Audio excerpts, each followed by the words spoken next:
Le gnosticisme est un mouvement de pensée centré autour de la notion de « connaissance », regroupant des doctrines variées et multiformes qui se développent au cours des IIe et IIIe siècles dans les limites de l'Empire romain.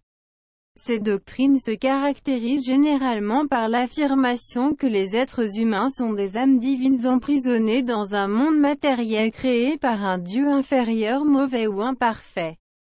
Le démiurge, Jéhovah, à l'opposé duquel existe un autre être, transcendant et parfait, plus éloigné, un Dieu supérieur lié à l'homme par la connaissance qu'il lui a donnée. Longtemps, le gnosticisme antique n'a été connu qu'à travers les écrits de ses détracteurs. Certains pères de l'Église au nombre desquels Irénée de Lyon et sa dénonciation et réfutation de la gnose aux non-menteurs, un écrit de la deuxième moitié du IIe siècle. On doit mentionner aussi Hippolyte de Rome, auteur de réfutation de toutes les hérésies.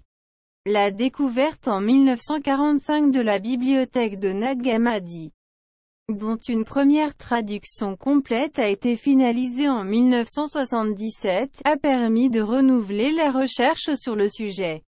Le mouvement, dont les origines ne sont pas claires, connaît son apogée au cours du IIe siècle III. Les sectes gnostiques ont progressivement disparu à partir du IVe siècle. Mais il est possible qu'elles aient influencé d'autres mouvements comme le manichéisme, le marcionisme ou encore le bogomilisme.